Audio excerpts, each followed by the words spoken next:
नमस्कार, career wing पर आपका बहुत बहुत स्वागत है। Class 12 physics chapter number 1 Gauss का प्रमेय। कल हमने इसके पहले घन कोण जान लिए, स्टेरेडियन, संपूर्ण पृष्ठ के लिए और आवेशों के बारे में जाना था। रेखीय आवेश, पृष्ठीय आवेश और आयतन आवेश।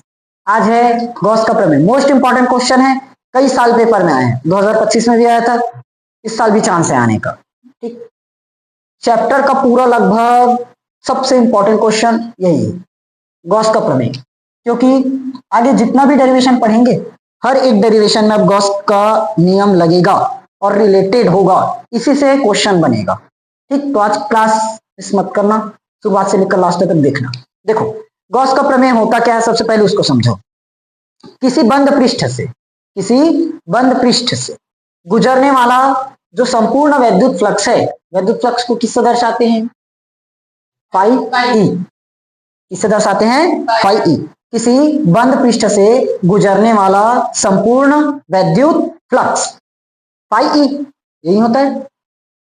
तो फाई क्या चीज है? वैद्युत फ्लक्स। कहां से होकर गुजरेगा? किसी बंद पृष्ठ गुजरने वाला संपूर्ण वैद्युत फ्लक्स, ये बंद पृष्ठ है, किसी बंद पृष्ठ से गुजरने वाला संपूर्ण वैद्युत फ्लक्स, उसमें उपस्थित कुल आवेश का 1/ε0 गुना होता है। समझ में आया? ये है इसका थ्योरी। अब का मतलब क्या है? गुणा, तो इसको ऐसे लिख सकते हैं। अब इसको इंटू करोगे तो Q/ε0 ही निकाल कर देगा। समझ में आया? तो थ्योरी क्या पता चला? किसी बंद पृष्ठ से पूरा का पूरा क्लोज रहना चाहिए। अब जरूरी नहीं है गोल ही रहे, ऐसे चपटा भी हो सकता है ना, ये इस तरह से, जैसे ये है, ऐसे भी बन सकता है, सिर्फ क्लोज रहना चाहिए बंद। किसी बंद पृष्ठ से गुजरने वाला संपूर्ण वैद्युत फ्लक्स, उसमें उपस्थित कुल आवेश का 1/ε0 गुना होता है। समझ में आया थ्योरी? याद हुआ? रटना मत। थ्योरी जितना अच्छे से समझोगे उतना ही बेहतर है। देखो एक बार लिखकर बता देता हूं। किसी बंद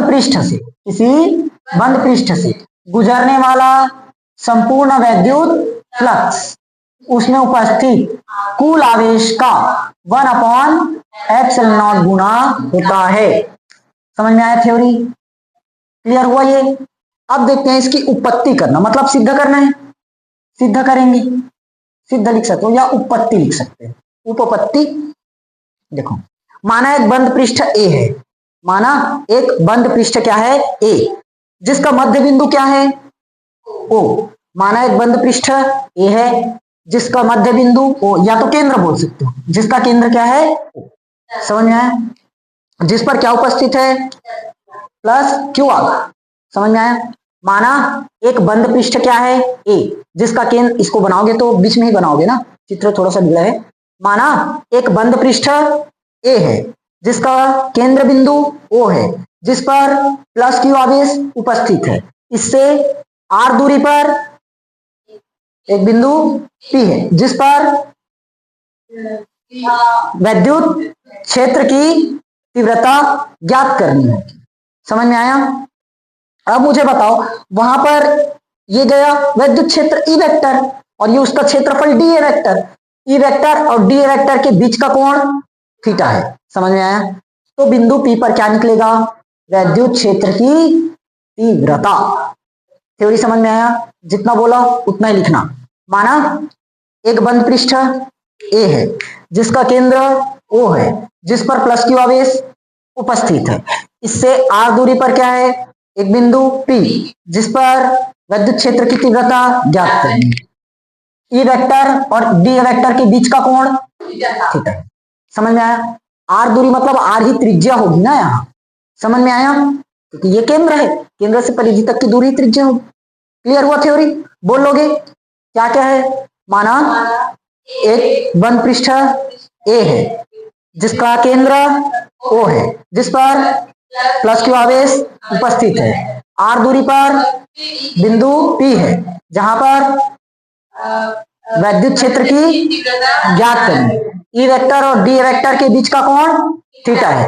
समझ में आ थ्योरी? लिख लोगे? अब देखो कहां पर वैद्युत क्षेत्र, अच्छा लिखोगे क्या पहले थ्योरी? लिख लो।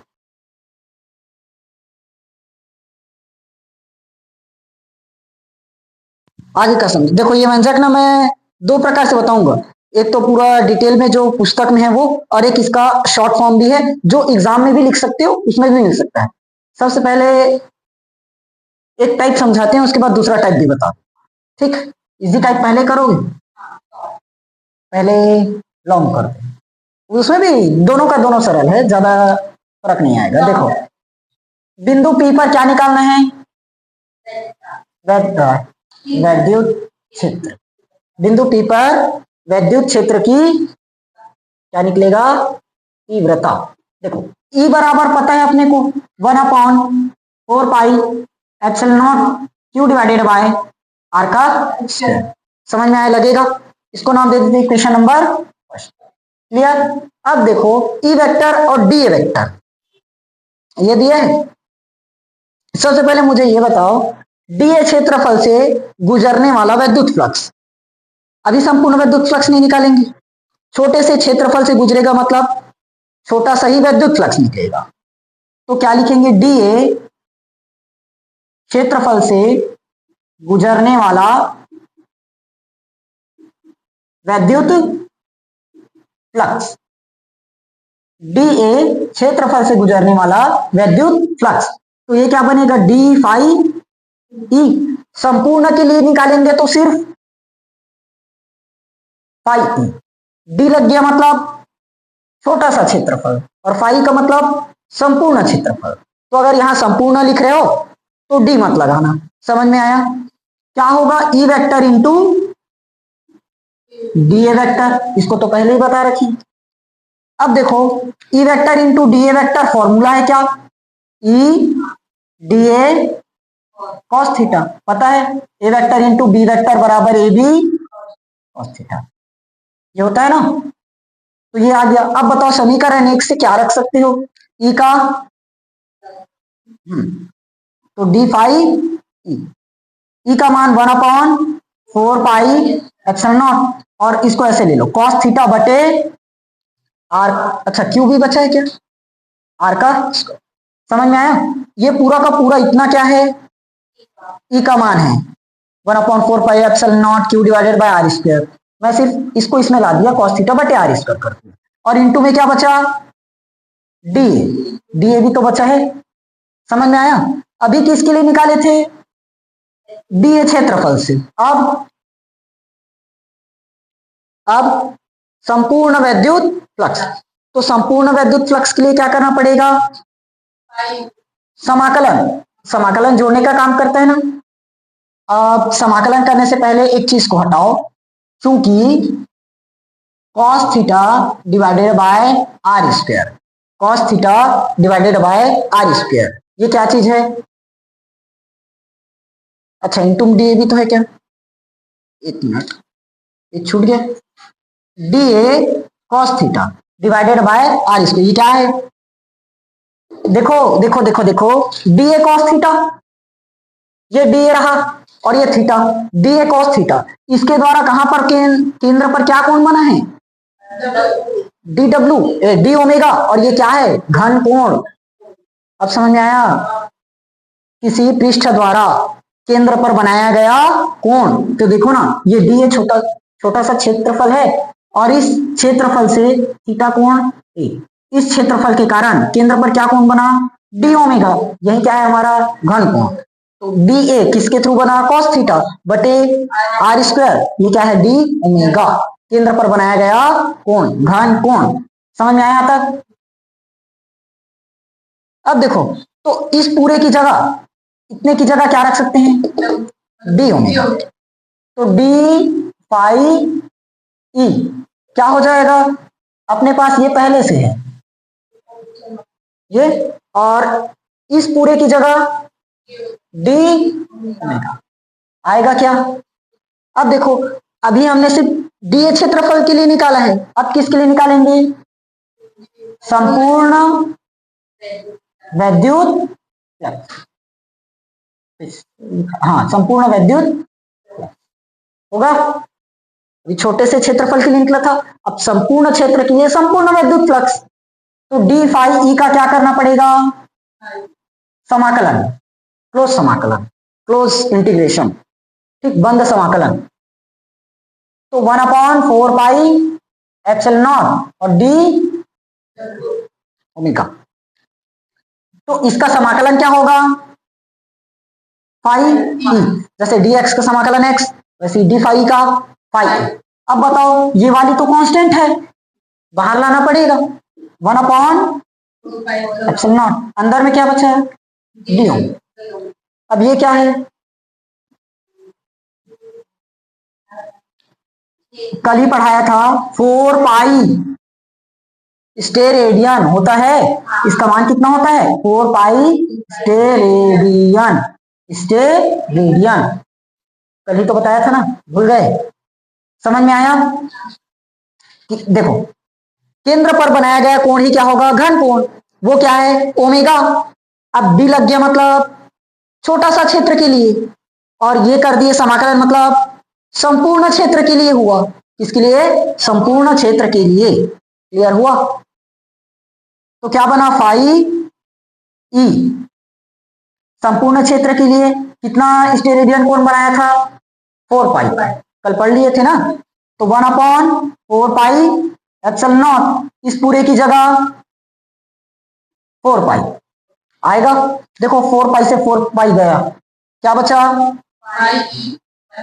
क्यू अपॉन, देखो यही प्रूफ करना था, समझ में आया थ्योरी अब डेरिवेशन।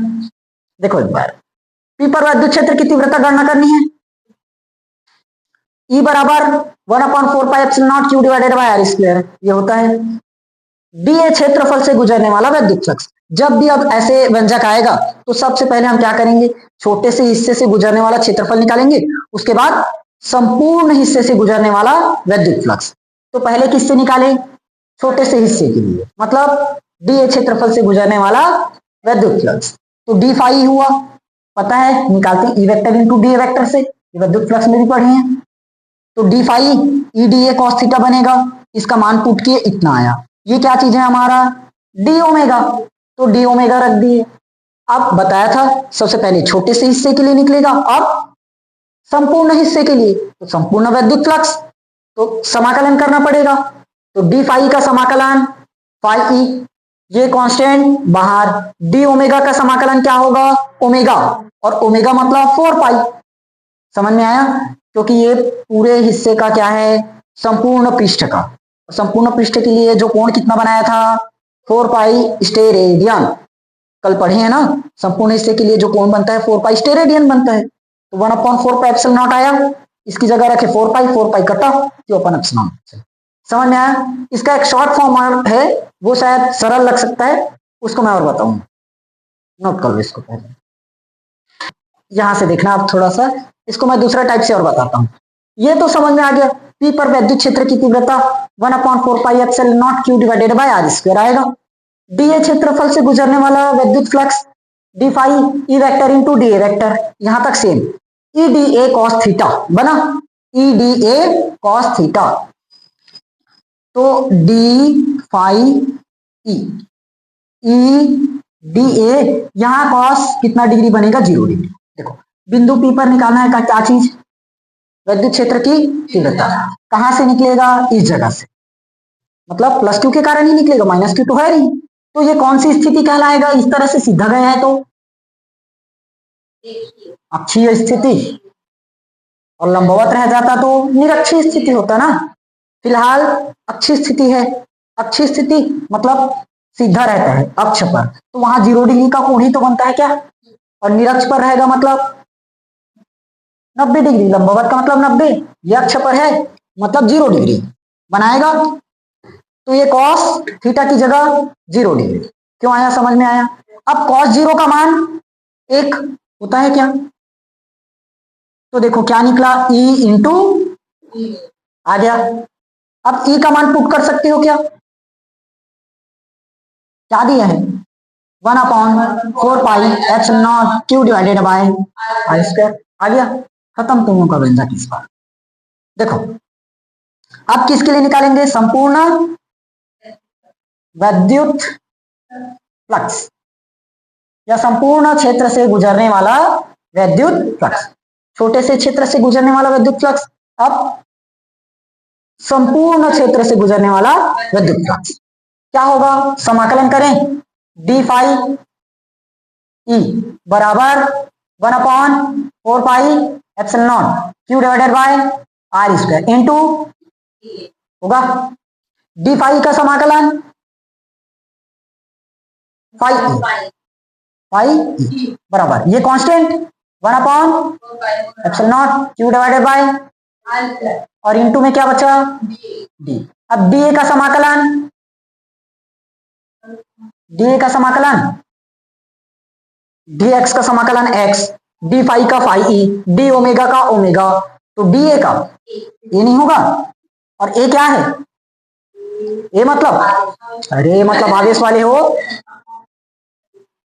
क्षेत्रफल मातारी हो, क्षेत्रफल 4 पाई आर होगा, गोले का क्षेत्रफल 4 पाई आर स्क्वायर, तो बस निकल गया, ये हो गया phi E 1/4 pi epsilon naught Q divided by are square, और ए का मान 4 पाई आर स्क्वायर, 4 पाई से 4 पाई खल्लास, आर स्क्वायर से आर स्क्वायर खत्म, क्या बचा?